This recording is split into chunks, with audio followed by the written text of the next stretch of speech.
Good evening. The Home Office has just come up with its ideas for a national identity card. The last time we had one, it was so that village constables could tell the difference between old ladies and Nazi paratroopers. Now, apparently, it'll protect us against Al-Qaeda, crack down on benefit fraud, and keep track of illegal immigrants. Even though it's all very tentative, just for discussion, lots of options, you wouldn't have to carry it.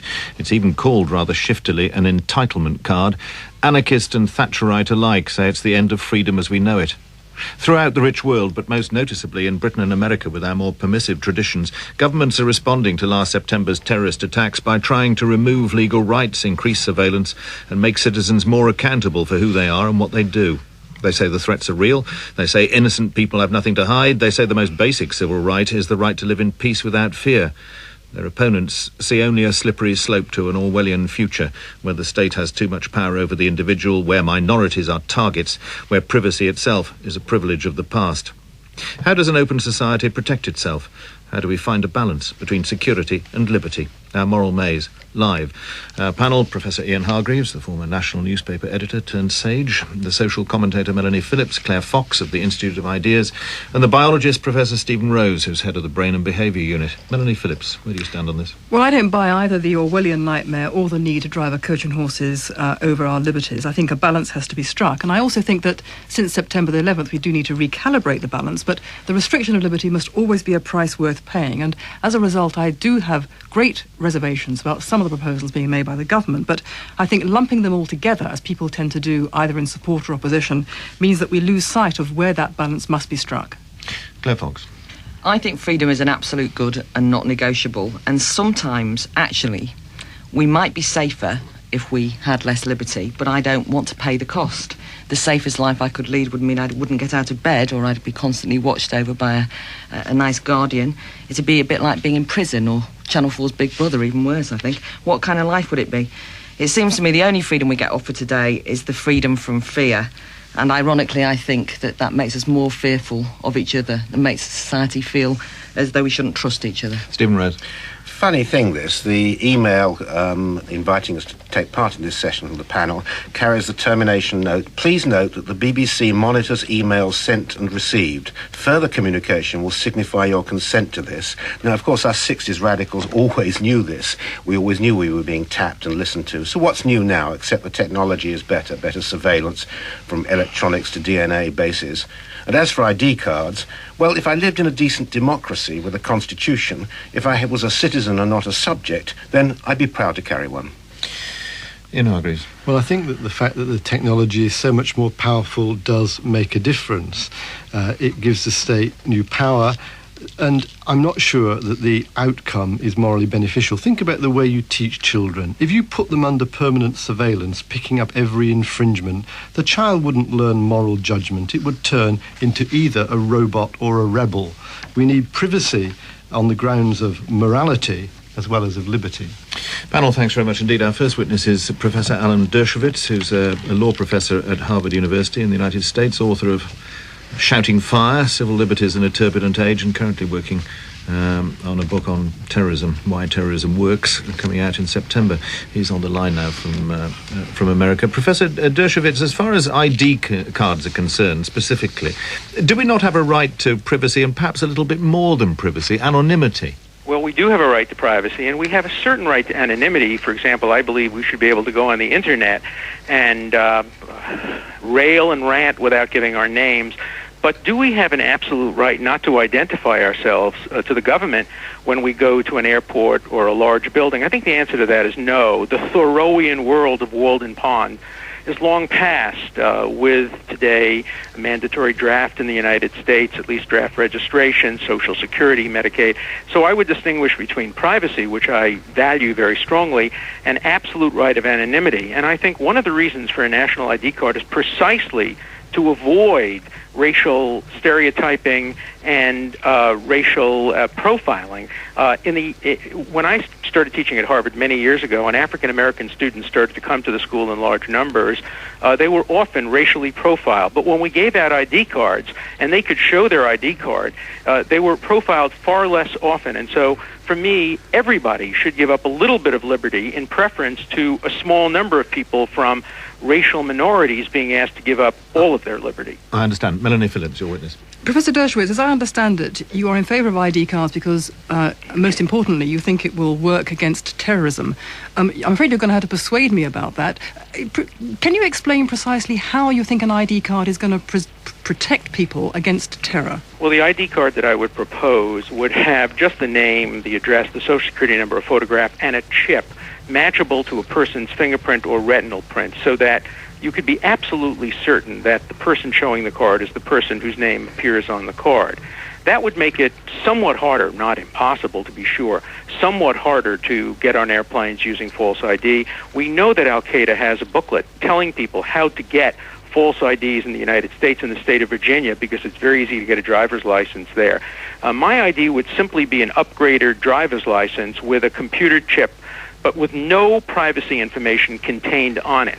And I think that would make it harder, but not impossible. It is a clear attempt to strike a balance. You don't get everything and you don't give up too much. But surely, Professor Dershowitz, identity is not the problem. Identification is not the problem. I mean, you talk about Al-Qaeda. The Al-Qaeda terrorists have been in America, were in America quite openly. They were flying planes quite openly. Surely the problem in America was a failure of intelligence. I mean, how is an ID card going to protect America against the suicide bomber, the foreigner who comes in and just straps the bomb to him and commits carnage? Well, I think there's no question that it was a failure of intelligence, but it was aided also by completely inept rules of security. For example, several of the 19 who hijacked the planes were out of status. Now, if they were out of status with an ID card of the kind I propose, they could not have proper ID to have gotten on the airplanes.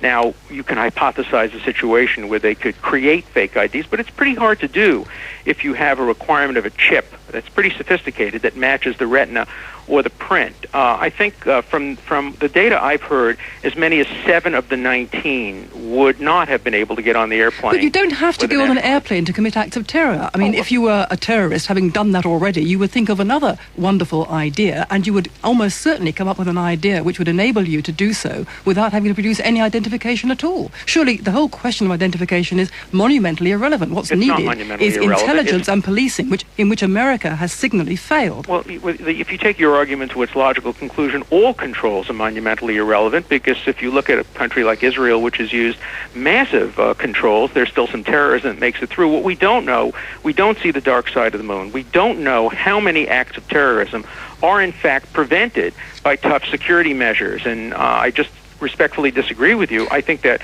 many acts of terrorism would be prevented by a national ID, and many would not be. But I don't claim that it would be a panacea by any means, but I do allege that it would help considerably at minor cost.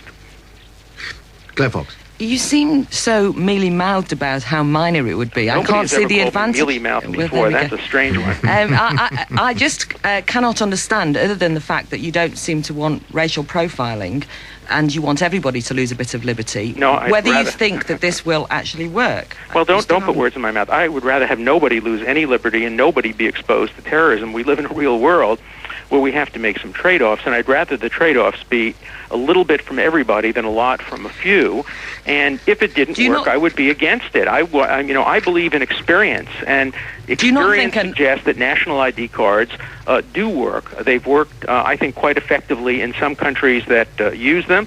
I think they haven't worked. I think places like the United States, we've had a combination of a massive intelligence failure plus a very, very lax security in various places as a matter of rules, and I want to change both and make it harder.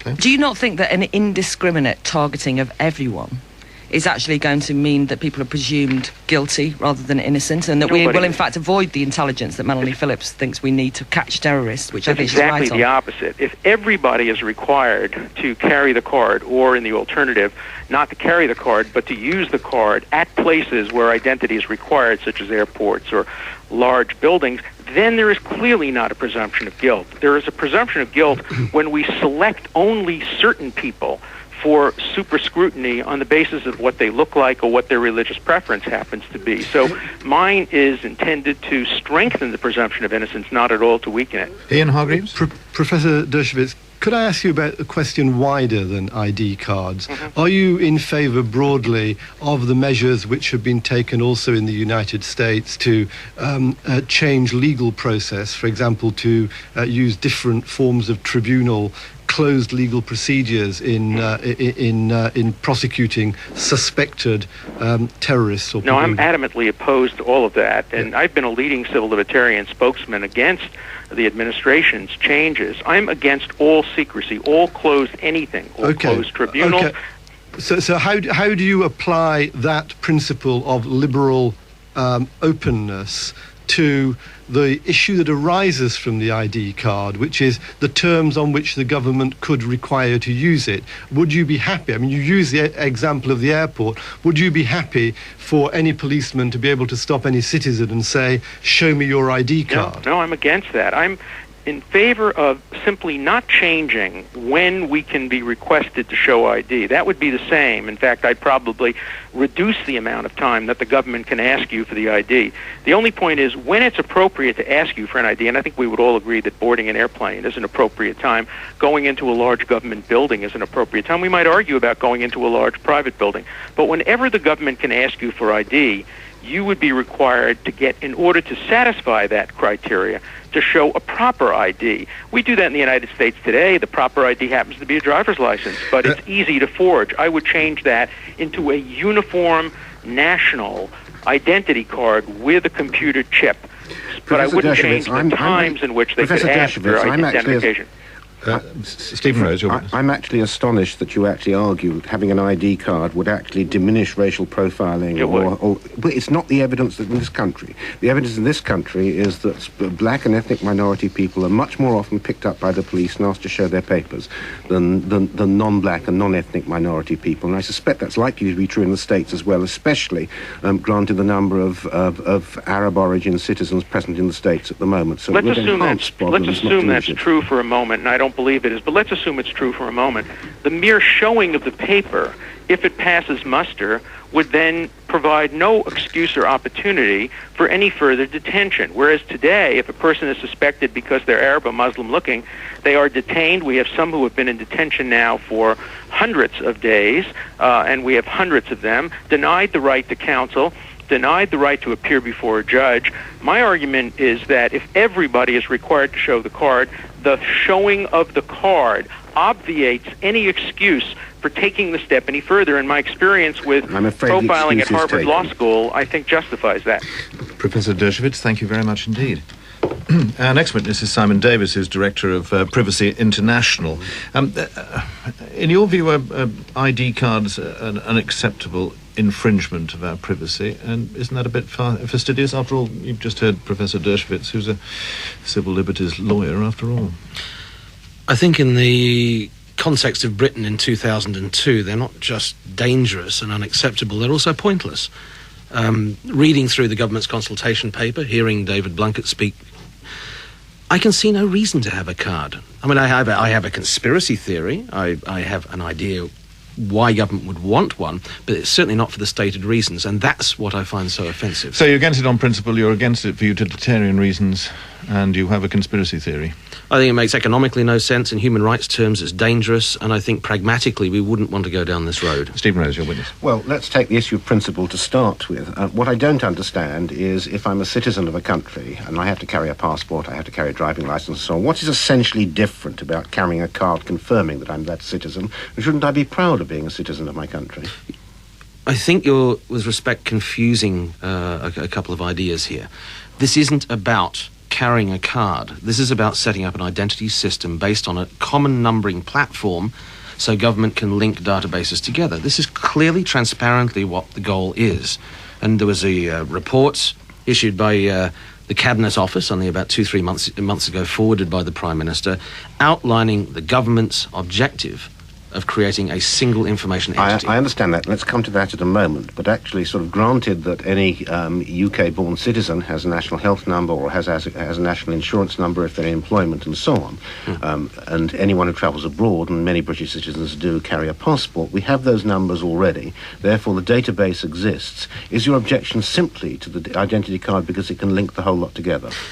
Yes, that's one of the key objections. It forms a common platform on which government can build an administrative process which links databases. And in legal terms... So just tell us what's wrong with that. Why shouldn't we actually have a database for citizens in this country? Because the very foundation of privacy is what we call functional separation. In other words, keep the administration of a department within that department. Otherwise, you start linking databases, the encumbrance for the citizen is vast. Yes, we have a mad system at the moment where you don't link tax with welfare systems. I mean, clearly linking those would produce great savings and probably help with the welfare system. And it was also cause a great deal of stress and dysfunction because governments get these systems wrong. And we know even from the police systems, 68% of the files on the police national computer are incorrect. So the argument is about the failure of technology rather than the legitimacy of a database. That's certainly one key argument, yes. Do you see no additional threat that needs to be countered at the moment? You don't think this Al-Qaeda stuff needs us to take any to alter that balance between security and freedom? I think technology is a convenient lubricant. Terrorism is a convenient lubricant. It's conveniently lubricated several thousand people in September, didn't it? Yeah, that's true. But the thing is that for the government to raise the terrorism issue but not back it up with substance, I find offensive. Melanie Phillips? You do seem to have a rather cavalier disregard of the terrorism threat that we all face, but I wonder if, just to broaden it out a bit, from ID cards, would you accept any surveillance powers by the state, and if so, what would they be? I believe that the surveillance powers of the state are already adequate. Where we fail is in implementing those powers. So, sorry to interrupt you, but therefore, so you would support our security service having the power to intercept all communications? Our security services already have that power. You will support that? I know they have it. I believe... No. I'm asking you whether you morally, ethically, would support it. Morally and ethically, I would support that, provided there were, for example, checks and balances, transparency, some level of accountability, oversight. We don't have any of those mechanisms. Okay, so if you support that, do you oppose, nevertheless, the extension, as you would see it, of such powers? I mean, I would put it to you that it's not actually an extension of their powers, that what we're seeing is the technology making the opportunities for surveillance more frequent, but in terms of the actual powers of the state, they haven't actually increased. What the ID card would do, now remember there's a bit of second guessing going on here. I'm talking about more than the ID card. I'm talking about the whole panoply of powers that the state is alleged to have accrued to itself in recent months and years. That has definitely gone too far. There's no question. I would guess something like 100 laws have been passed in the last 3 or 4 years that give substantial additional powers to the state without corresponding checks and balances. But this is my point. Are they additional powers, or are they additional means to effect the same powers that they've always had? In other words, are they additional practical measures made necessary by the march of technology? Because I would suggest to you that the powers have always been there. The state, in terms of the security service, for example, has always had the power to intercept communications. You're treating this as a zero-sum game. Just because technology gives more potential or offers more threat does not necessarily mean that you have to increase the power of the state. What you do is you increase efficiency. Okay? So you do something with those powers that's more efficient and uses technology to a greater extent in an open, transparent, democratic way. And what's the moral case against this advance of the state's ability to survey its people? Increase of the power of the state comes at a cost, and the cost is autonomy of the individual. But where did the line get crossed in your account of this? I mean, you appeared to be saying to Melanie that ID cards is, as it were, the development which has made it all unacceptable from your point of view. But so you were happy, you are happy with, say, the emergence of the closed-circuit television camera, the photographed society. You're happy with that? I'm deeply distressed about that, and one of the reasons is this sort of postmodern. I do believe we live in this sort of postmodern era where everything is an illusion.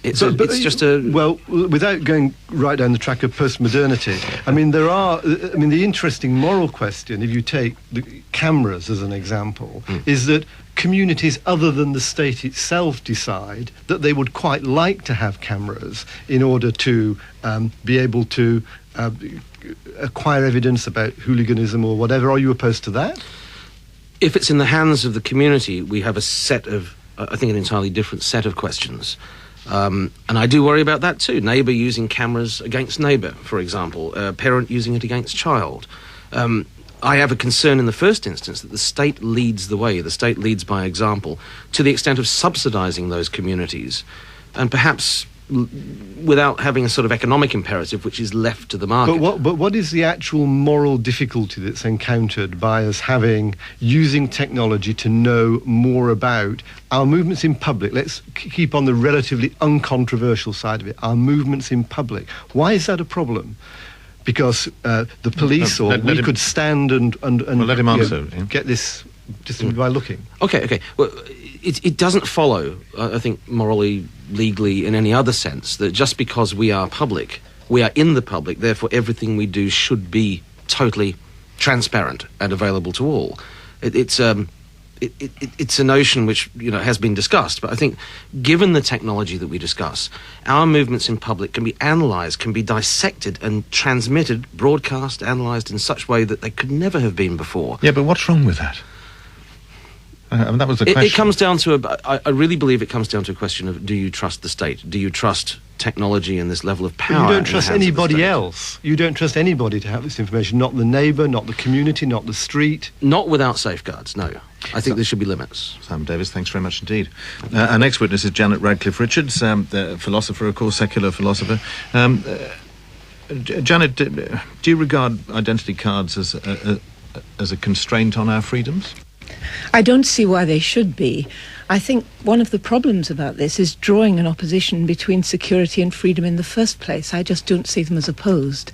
My inclination is to think that an identity card would be a very useful thing. I like the idea of people not being able to steal my identity for various purposes. I would rather keep my own.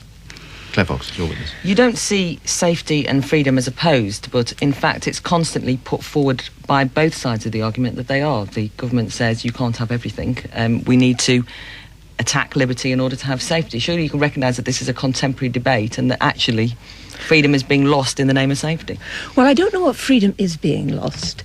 The freedom of the individual not to carry an identity card? No, in the broadest sense. Privacy. The idea that the state should not incur on you, that is being lost. The state says we should be able to do things to keep you safe, things that we've never done before, ever. This is presuming that the state... now, I'm not talking about what actually happens, but it's presuming the state must be something which decides what's best for you and then imposes it on you. Ideally, what should happen is that we decide as a society which constraints we want, and it's perfectly rational to decide on having some constraints so that you have more of the genuine choices you want. I'm very glad that there's a law against murder because it leaves me free to go around even though it inhibits my freedom to murder people. But the contemporary debate at the moment is that post-September the 11th, and with the rise in crime and with the invasion by asylum seekers, we need more power to go to the state at the cost of the individual freedom. And I'm asking you what you think about that. Freedom as an individual is less for at the moment. I think we have an enormous... I don't know whether it's particularly to do with terrorism. I certainly don't think it would stop terrorism. It might help. But I do think that we have an enormous problem in our large-scale societies. In small societies, you can know who's who, you can recognise people, you can see what they're doing, and there's a limit to how much they can disrupt society. In a large-scale society, anybody can disappear and start disrupting. And I think we've somehow got to solve the technical problem of how we can control society in a way that leaves us able to do the kind of things we want to do. Well, in the trying to stop people disappearing in this large society that you're fearful of, do you think that it's worth giving up our privacy, for example? I mean, what's your attitude to privacy? Well, I don't see that this is about giving up any privacy. Well, certainly some of the proposals that have been put forward in terms of surveillance society does mean giving up one's privacy, because it gives the state the right to know things that if you send me an email or you phone me, that they will be able to listen in or look at it legitimately. For example, they'll be able to film us more regularly. It's surveillance society. Do you think that's a good thing? I just wish to know. I certainly don't think it's an intrinsically good thing. The interesting question is whether you get more out of it than you put in. But do you think people have a right to a private space that nobody looks at, and that we should assume that people are actually legitimately behaving well unless they prove they're doing otherwise, rather than assuming they're going to behave badly unless we look at them? Yes, I'd be delighted to do that, but this wasn't about identity cards. And what's wrong with wanting to disappear? Stephen Rose?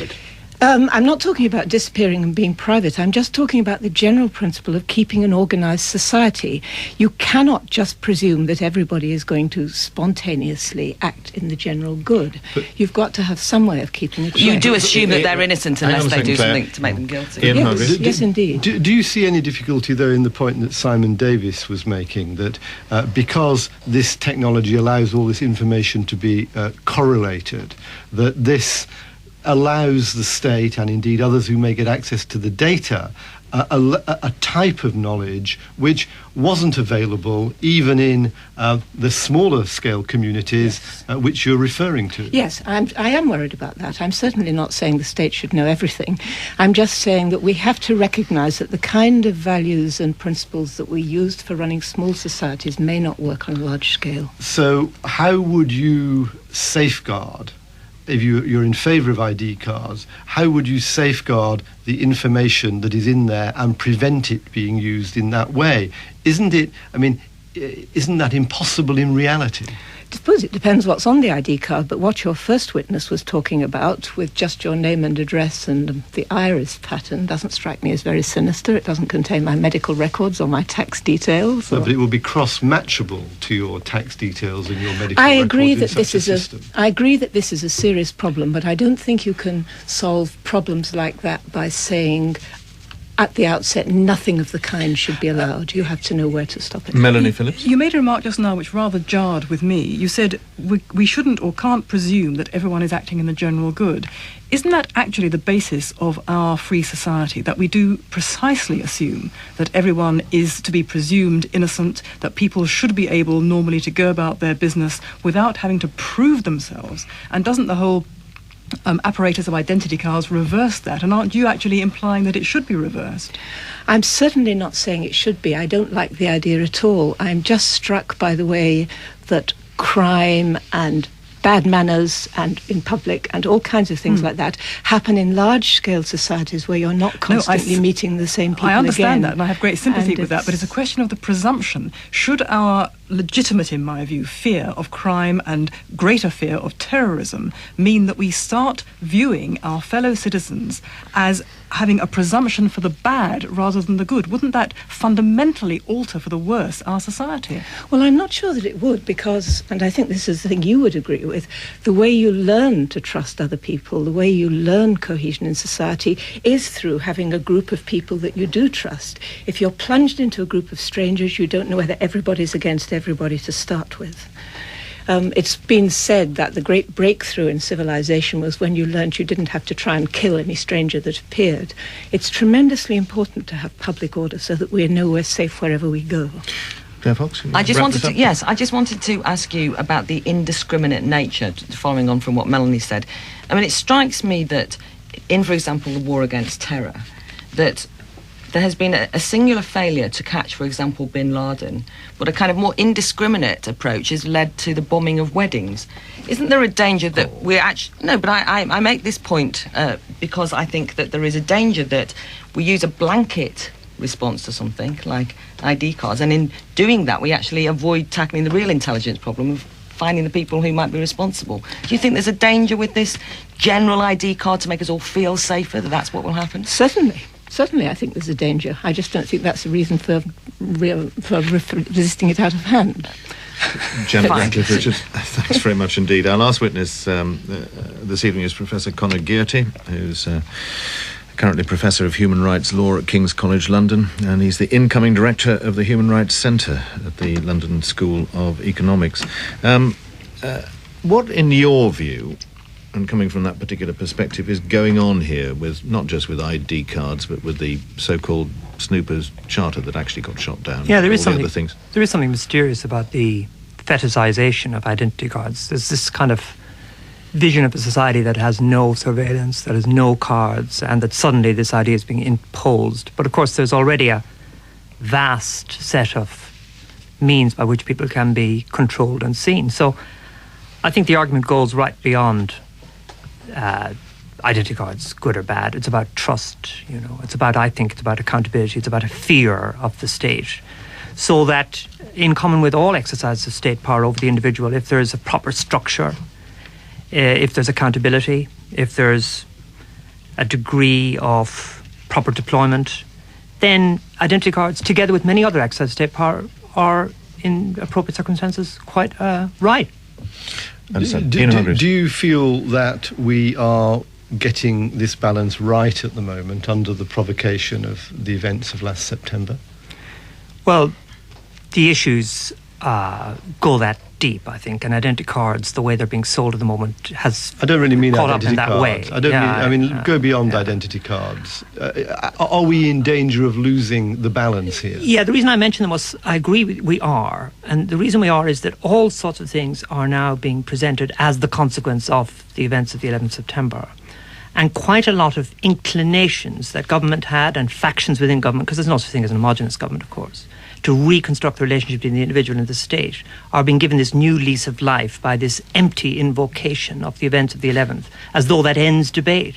And you see it in quite a lot of areas which are, in my view, more serious than, for example, the issue of the identity card. For example? Well, the move towards detention without trial. Yeah, I agree with that. With quasi-legal safeguards. It's an important point. With spurious legal safeguards presented as legal, that's a very serious, significant breach. But we're primarily, I mean, I agree with you entirely about that, but we're primarily this evening talking about the surveillance society and the role of the new technology. I mean, does information technology, buttressed by knowledge about individual genetic composition and so on and so forth, does it to you raise new moral difficulties or enhanced moral difficulties with which we're basically already familiar? It does. What are the new ones? The new ones are primarily how to connect the intuition that human dignity deserves respect with the inevitability of the power that comes with new technology.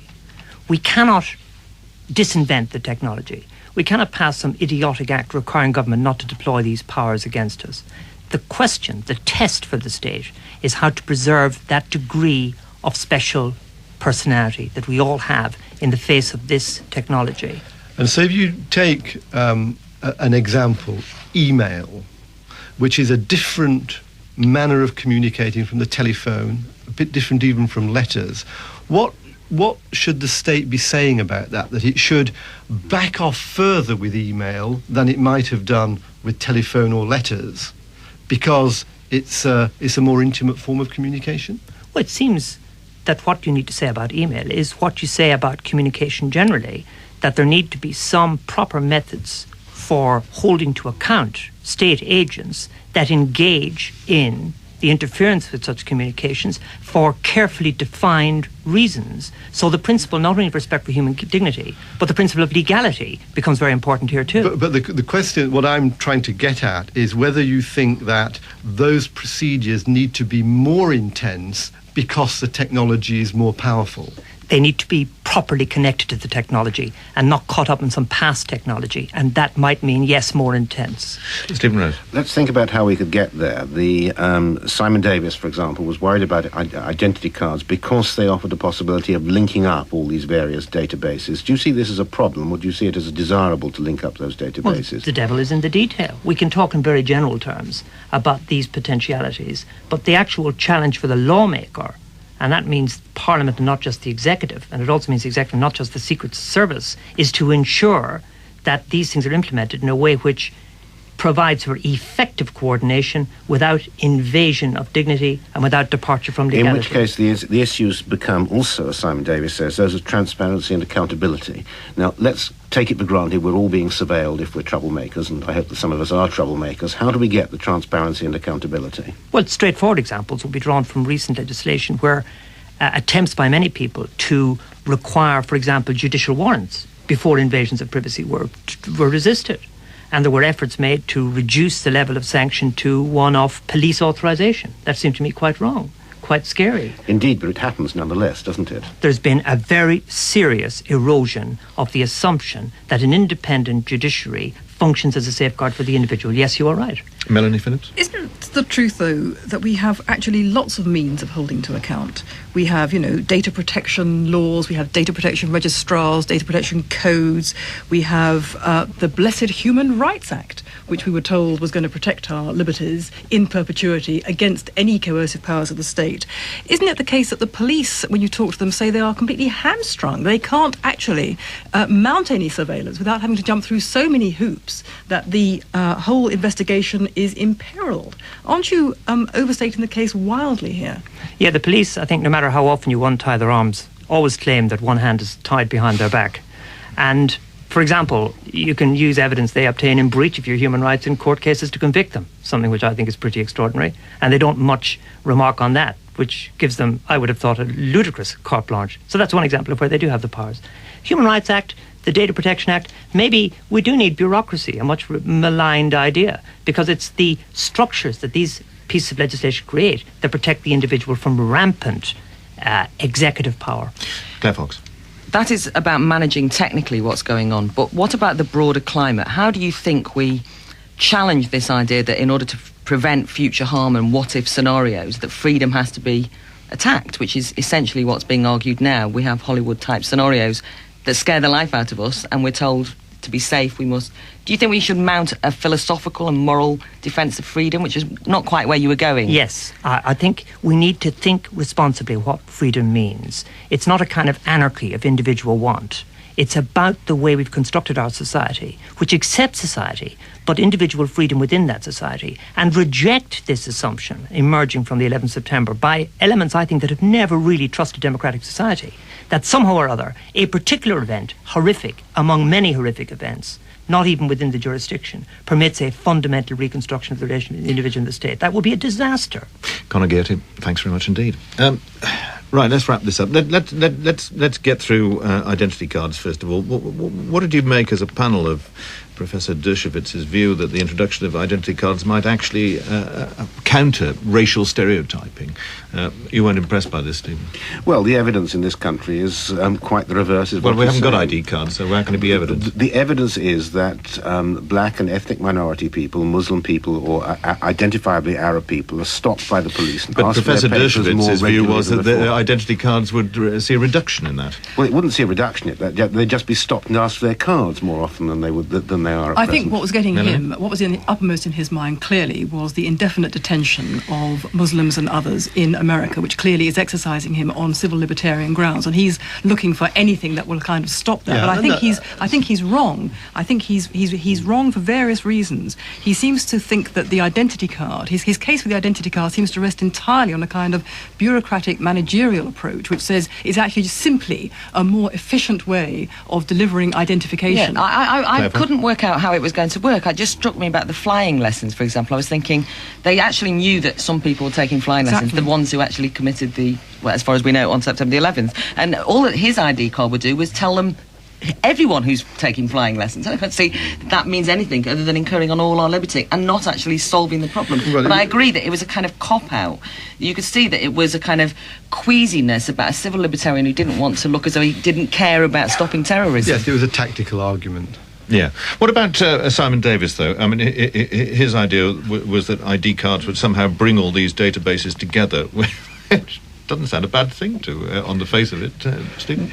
Well, I mean, I think that is the case. I mean, I think, as Conor Gearty was saying, that the ID card is a much overrated sort of issue in this particular context. But there are all these databases going around. There are efforts to link them, and they're almost inevitably going to be linked. I think the issues then become, as Davis and Gearty said, the issues of transparency and accountability and how we get there. But Simon Davis also had this bit of a problem, I thought, with Ian here, and asking what was wrong with, I think it was surveillance in public places. And I struggled to understand his point on that. Did you? I think that the problem that he has is that he wants to speak about the state as if it has got such a sort of uniquely different composition from any other collective.